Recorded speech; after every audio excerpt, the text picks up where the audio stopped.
Well, we are blessed this morning to have our brother Roger as our exhorter, and his topic is weight, and he does not have a reading. So, with that, we'll call upon Brother Roger.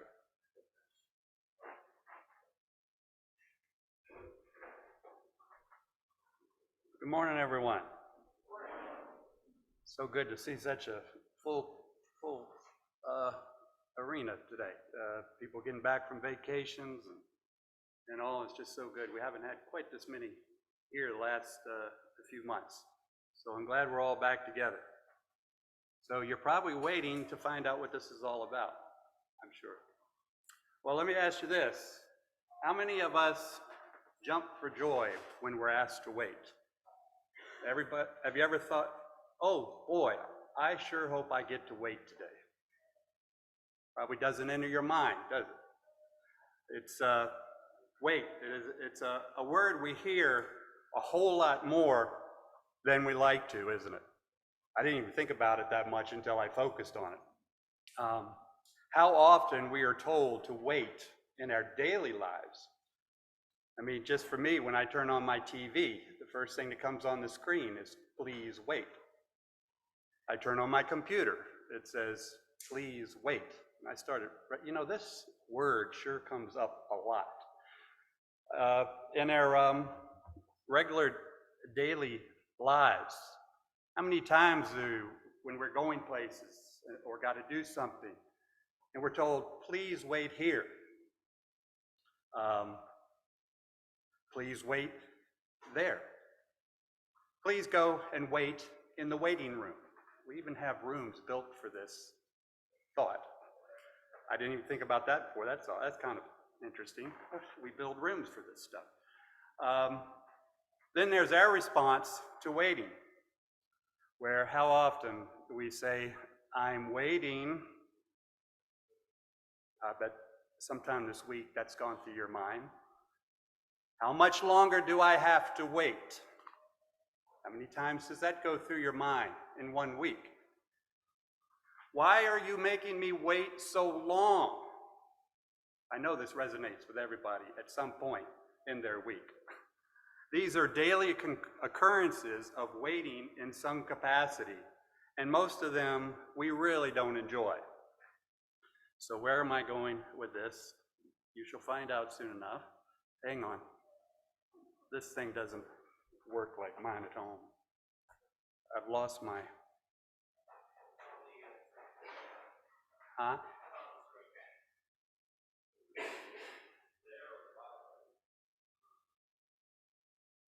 I can't see it on my screen. That's the problem. It's going to throw me off because I'm going to end up flipping through screens too quickly. I need it over here. How did you do that so quickly? Go back. All right. We'll get there if you just please wait. All right. I'll figure this out. That's why I like my computer. We're getting back to my thought. Lately, Lee and I have talked more frequently about escaping this life for the kingdom. I'm sure we all do. And being free from the things that burden and scare and wear us down. And we talk frequently about how much the world is constantly infringing upon our lives. We find ourselves more and more desiring the rest promised us in the kingdom of age.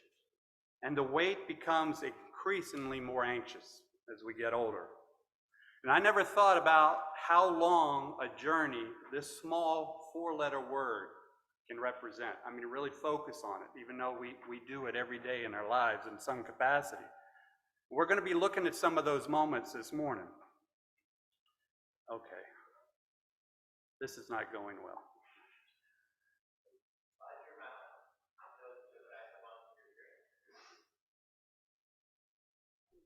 No.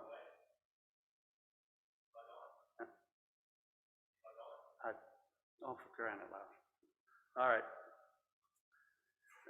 I'm so used to at home just zipping through this stuff. All right. Well, you've already seen it now, but waiting patiently. When this word is added to wait, it seems to soften the word a bit, doesn't it? And can bring endurance through acceptance of our present situation.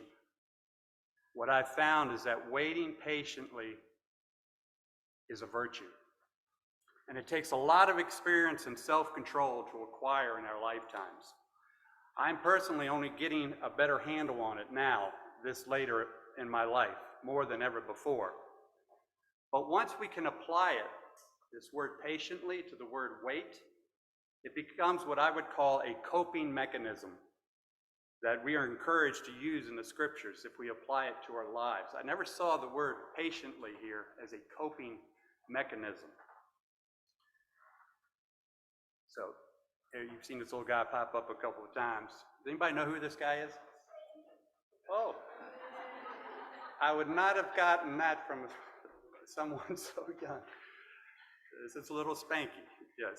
Now, I'm not here to do a talk on our gang, but I did always wonder why a mother would name her child Spanky unless she doesn't have see much in his future. But anyway, the picture was cute. That's why I picked it. The definition of waiting is this: the action of staying where one is, or delaying action until a particular time, or until something else happens. Very generic thing, doesn't have a lot of emotion attached to it. And when we choose to wait, it is of little burden to us, because it is a conscious choice that we make in things like, well, my wife and I are going to wait to have a child.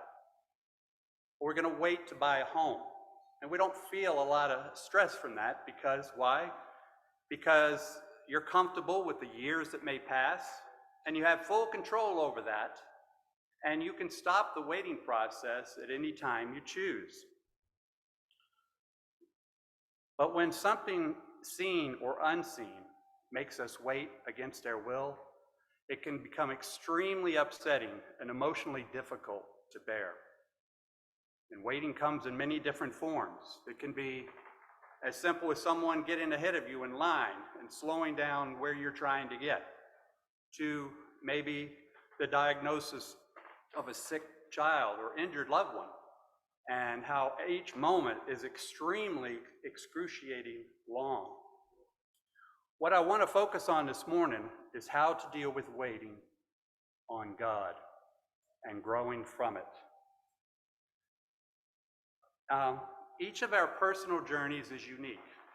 None of us follow the same path as the other one in their relationship with God.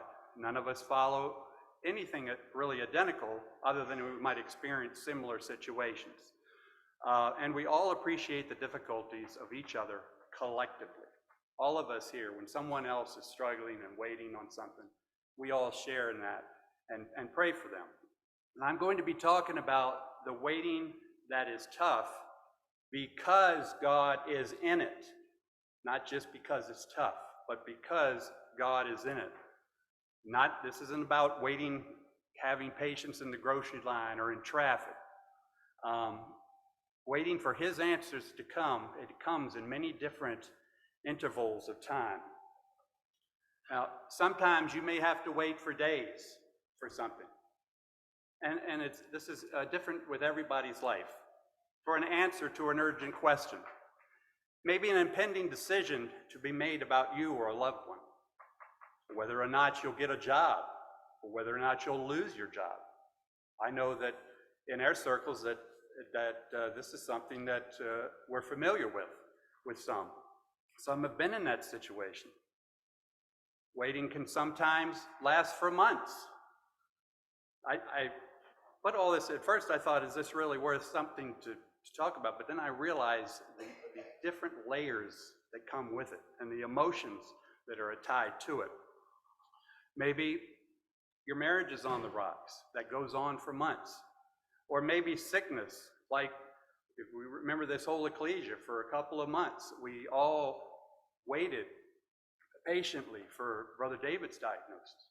It was just something we all shared in, and at times it was excruciating for some of us, waiting to see how that would turn out. Sometimes waiting can take years, perhaps a loved one that has cut you off, or waiting for a relationship to be repaired, or the longing for companionship and living with loneliness. And then sometimes it can be for decades, because you live with a situation that is never resolved, yet it is always on your mind, especially longing for Christ's return. Because as far as you could see, nothing is going to fix your situation until Jesus comes back. And this can take decades, as some of us already know. We could all fill in the blanks with our own durations and our own stories. Every one of us here could get up here and talk about their situations in this. And the older that you get, the farther down this list you can go. I can honestly say that I've experienced the first three, and the fourth is starting to have its effect on me as I put each decade behind me. Now, our little younger ones here, they're just putting months and years behind me. But when you start getting the decades piling up, you start to think about living with something for decades. And I'm sure that if I live to be 100, as my Uncle Charlie Munn has, that the phrase, "How long, O Lord," will be on my lips every day as we get there, as we go through life. The situation you find yourself in the moment, can seem endless, with no end or relief in sight, waiting for it to pass. And I know as I say these things, you're reminded of situations in your life, or maybe someone very close to you who is going through this. You find yourself in prayer daily, and sometimes maybe even hourly, because of the burden that is on your mind. And on some occasions, you know that your life will change because of the situation, and that's a big one. And that scares you greatly, because your life is going to change with however this turns out. And maybe you don't know how you will manage it, or perhaps have the courage or strength to accept it. These are things that many of us are familiar with. The scenarios are endless. I mean, there's just no end to the scenarios that exist even just in this room with everyone. But yours is unique to you, and here's where I'm going. Designed by God for your growth and salvation. And that often is as hardest to accept, because unseen forces are in control of your future. And you are given no schedule. I'm speaking from everything I've learned. You are given no schedule of how the events will unfold. And that, depending on the situation, can be absolutely maddening emotionally. But this is part of that development that we are looking at. Sometimes you can't function. You totally shut down. We've had moments like that. To even put one foot in front of the other is so difficult, and it's like coming up against a brick wall of how to proceed, an absolute brick wall. There is, as far as you can tell, no solution. And you start to believe that no matter what, this is not going to end well. You ever had those moments? No matter what, I can't win in this. But yet you don't know how it's going to happen. And you start to believe you will lose, hopelessly lose in some capacity. You may feel that from this day forward, you will never know true happiness or contentment again. That's how tough it can be on some, to never know happiness or contentment again because of the outcome of this situation. If that's so, perhaps that's why the Lord has put you where you are, so that you will see His greatest miracle in your life. And I can, with the younger ones, be aware it takes sometimes for us decades for we actually get a handle on this. How about the sleepless nights of how to navigate it without a compass, or how to figure it out, or how to proceed? We find ourselves sometimes in constant, and this is what I can say for myself, what I would call looping thoughts at night when you can't sleep. of over and over running it through your minds, how to resolve the situation. And you're pacing the house as to why you can't sleep. Trying to find a solution, and you actually run the scenario over and over and over again, hoping that the next time I think it through, it'll click. And it never does, at least not at that moment. And your mind just cannot rest from that burden. But we must remember, the solution is the Lord's. And that's where we will be going through all of this. And we're going to look at some of our Bible characters also. A hard thing to give him sometimes is to give the solution to him. We can only live in the moment, but remember that the Lord lives in the eternity of our lives. Especially if we enter into the kingdom, he will be into the eternity of our lives. We don't always have to figure it out. The Lord has already got the solution. If he's in your life, if you allow him into your life as he has asked you to. And it is usually not one that you would ever think of. I know we all, as older ones, all have solutions where we never realized how it would work out. But the Lord knew it the whole time. We don't always have to figure it out. The Lord already has a solution. This have I only grasped better in my older years with a firmer hand. And how many times I found the darkness of the night confining me to my dark thoughts of hopelessness in a certain matter.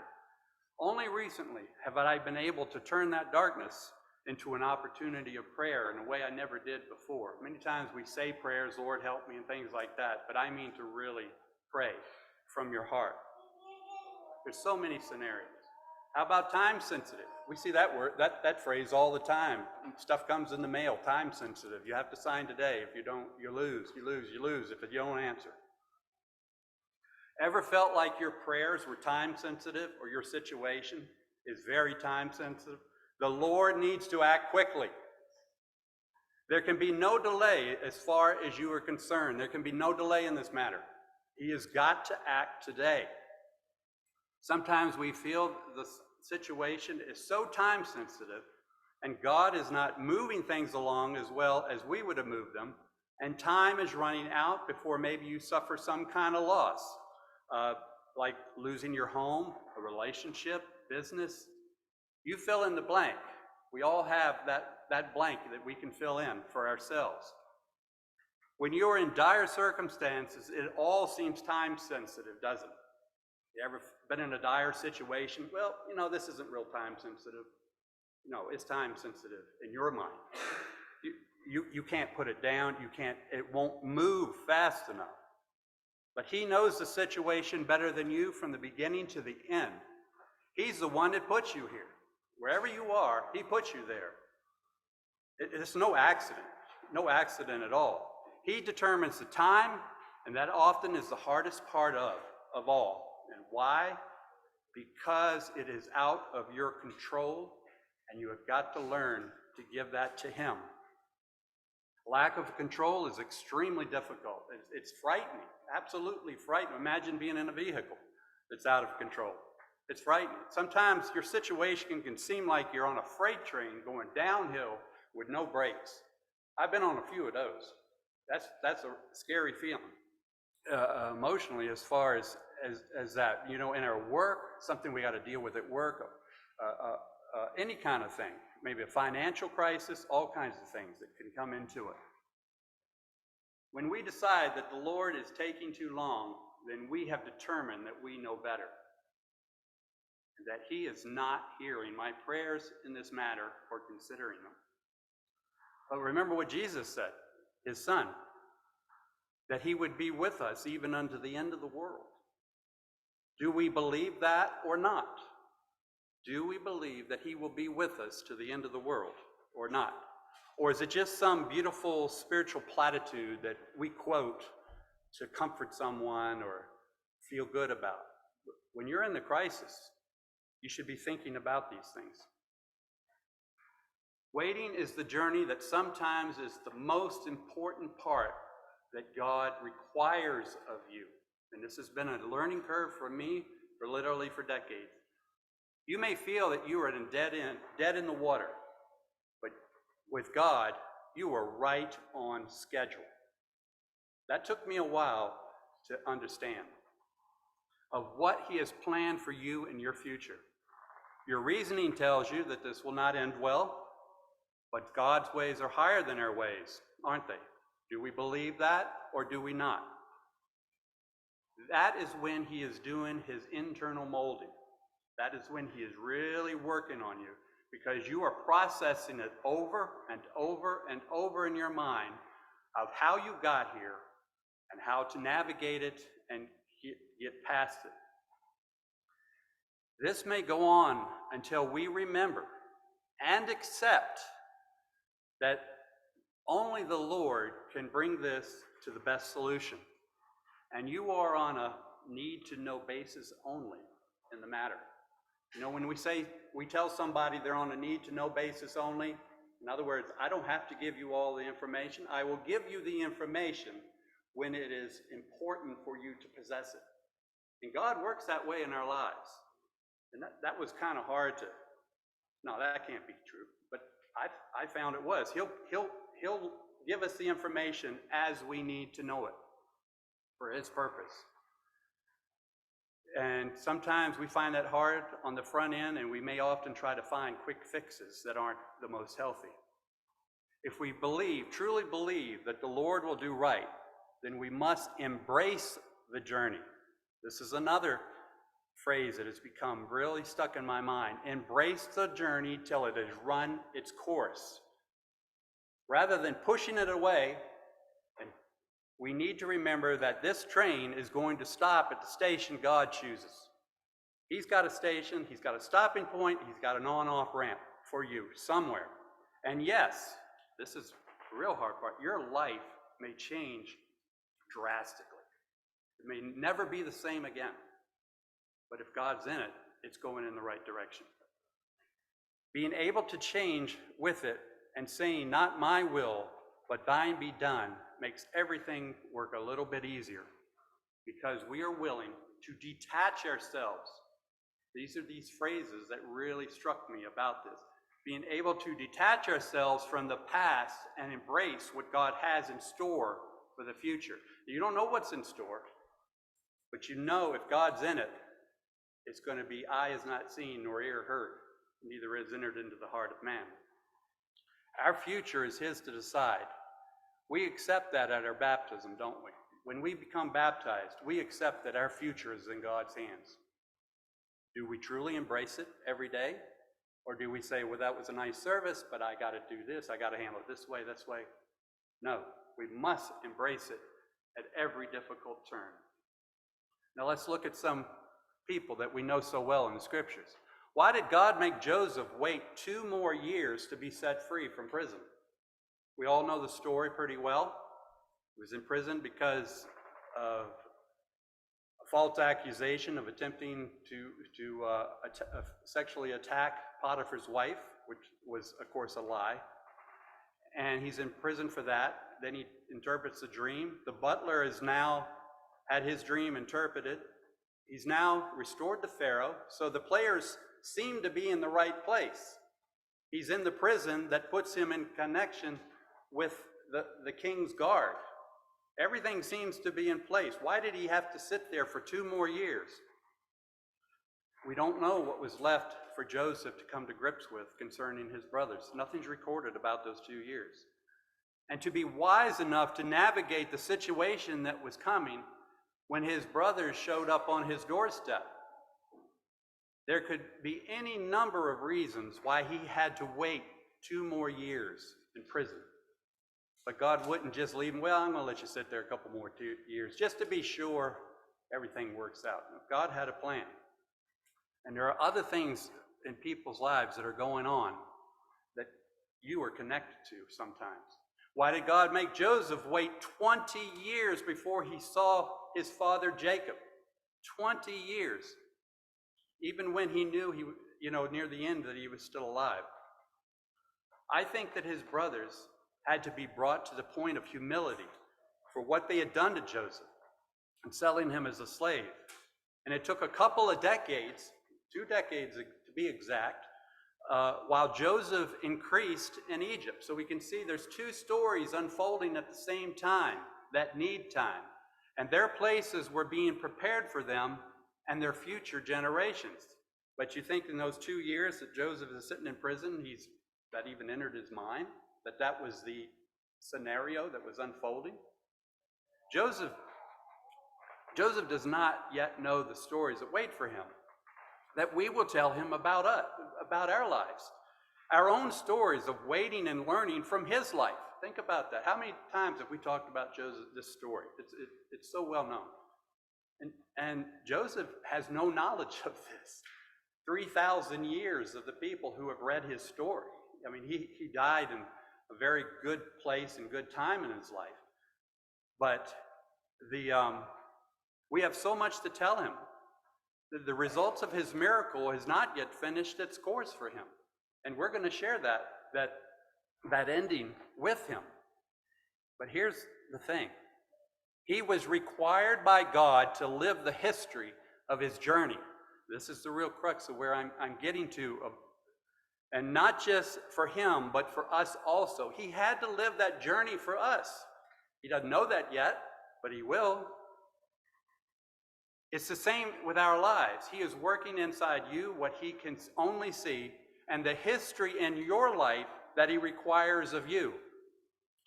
Like Joseph, that he must accomplish to develop and bring the richest miracles in your life. Like the 20-year reunion that he experienced with his fathers and brothers.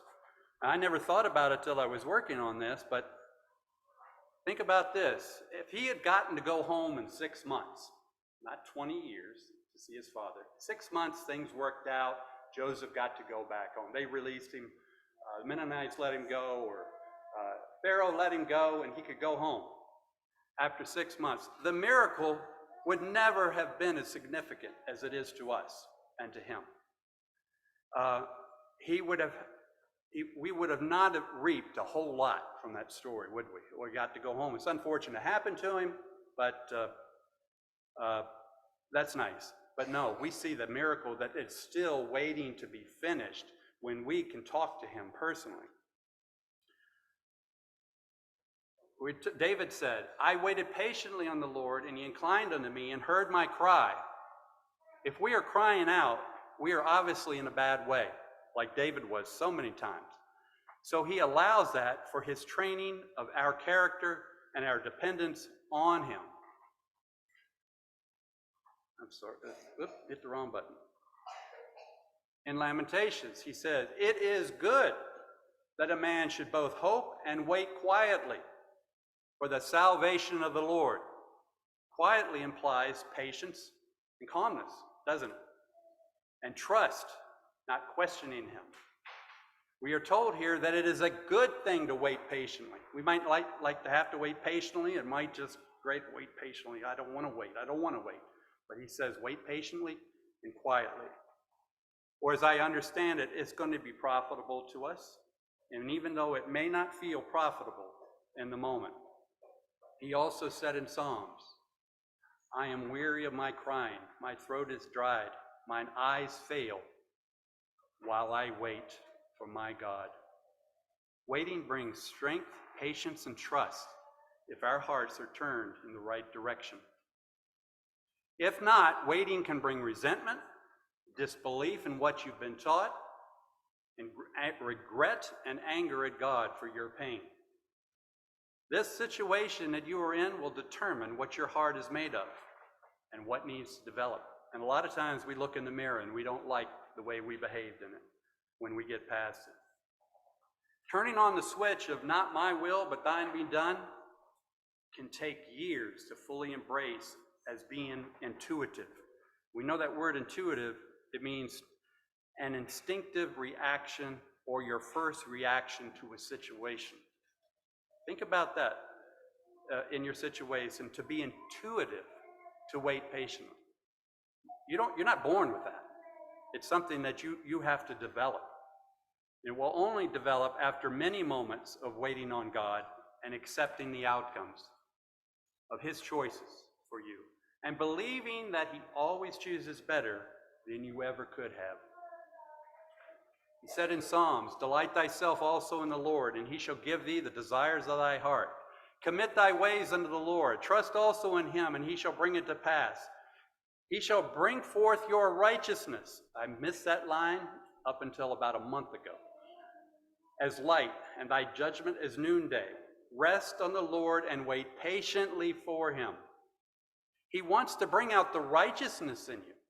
Think about that. Whatever you're going through is to bring out the righteousness in you that you're capable of. What can there be any greater purpose than that, than what you're going through? This is what he is ultimately accomplishing you, to bring out your righteousness. And patience is waiting till it's done. And I only recently made the connection to this purpose in our trials. I knew we learned many lessons in our trials, many lessons, not just one. But this blew me away when I finally stumbled upon it. There's several people in the Bible that I want to look at again, and many ladies and sisters can account to this difficulty. Hannah, who waited for a child. I mean, it was excruciating for her, and we've seen sisters struggle with that, and how painful it is. I wanted to read just the first 3 verses in Samuel 1, 5 through 7, about the crux of that moment. And we know the story, but it's good to hear it again when you line up what's happening. 1 Samuel 1, 5. "But unto Hannah, her husband, gave a worthy portion, for he loved Hannah. But the Lord had shut her womb." So she wasn't born with a birth defect. She didn't contract some disease and suddenly she couldn't have children. The Lord shut her womb. That would be excruciating to think that God would do that to you, to a woman. "And her adversary," which we assume was Peninnah, his other wife, "also provoked her sore, for to make her fret, because the Lord had shut her womb." So she's got this, what I would call sister wife in the family, who's having children and making it very aware that I got children and you don't. We can't imagine the talks around the dinner table in that tent. "And as her husband did so year by year," this wasn't something, it was a few weeks, a few months, year by year, "when she went up to the house of the Lord, so she provoked her." She provoked her. "And she wept and did not eat." What a difficult thing to go on for years. Who knows, maybe even a decade. Here's a situation that lasted for years, brought on by God. But we don't think poorly of God because he shut this woman's womb, a good woman. And we admire Hannah for her patience. Think about the miracle, again, that we could share when she's resurrected. The situation had to run its course so that the miracle could be realized. If everything just went normal, there would be no miracle. And Samuel would become a judge. She probably, I think, because she probably would not have dedicated him to the Lord if God had never shut her womb. She would have had a child, just like he would just been another child in the brood. It's because of the weight that she dedicated him. And look how much history is written about Samuel and what he did. God showed her righteousness because of the years she waited. This is what came out in her. And we read about it today and teach it to our children. About Rahab. This was another little tidbit in this story that I'd never picked up before. Rahab, who waited for Israel to come. Now, we don't know the exact amount of time, but the best can be told they might have waited up to 2 weeks before Israel showed up when the spies left her house. She was never given a timeline of when they arrived. They didn't say, all right, we'll be back in 7 days or something like that. Get ready. And here's the real kicker that I only recently, listening to another brother's talk, I never thought about before. Imagine her looking out this window like this.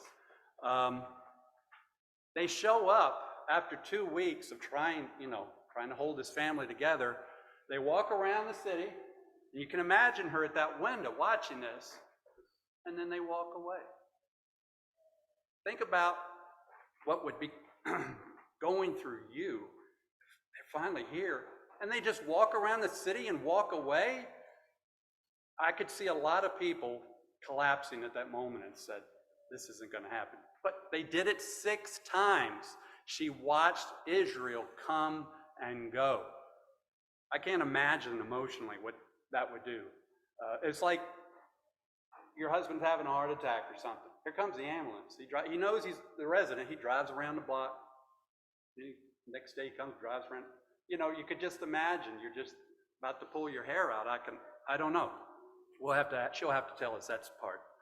But just imagine standing at that window, watching Israel arrive, and then walking away.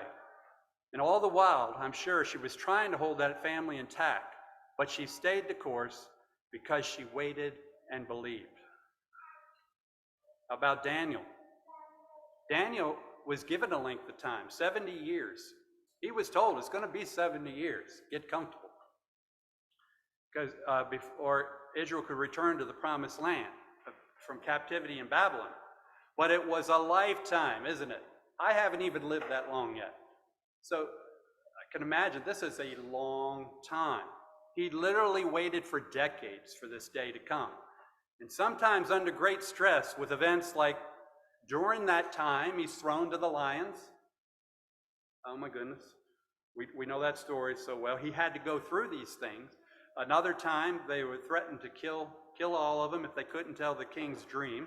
So he lived under death threats, constantly arose every few years. But sometimes, like Daniel, which is why the story is written for us, we believe that God will do what he says, and what he says will happen. But the journey of the wait is the challenge. Daniel had more than one opportunity to, as my father used to say, it makes you want to lose your religion. You get so upset, I just give up. I don't want to wait anymore. It's just, he stayed the course for 70 years. In Isaiah we read, hast thou not known, hast thou not heard, that the everlasting God, the Lord, the creator of the ends of the earth, fainted not, neither is weary. There is no searching of his understanding. He giveth power to the faint, and to them that have no might he increaseth strength. Even the youth shall faint and be weary, and the young men shall utterly fall. In the very next verse in Isaiah, it says, but they that wait upon the Lord shall renew their strength. They shall mount up with eagles' wings, and they shall run and not be weary, and they shall walk and not faint. The eagle is the most majestic bird that we really know of, and they soar effortlessly. We watch them in the sky, just soaring for miles, with no energy expended whatsoever, as we will in our day of rest in the kingdom, because we waited on him through all our difficulties while he was developing and bringing out our righteousness.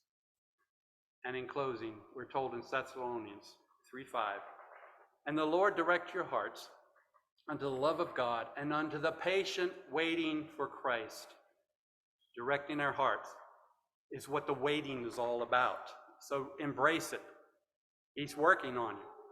If we see the waiting in our trials as bringing us to Christ and our righteousness fully revealed in his sight, then we are truly experiencing the love of God.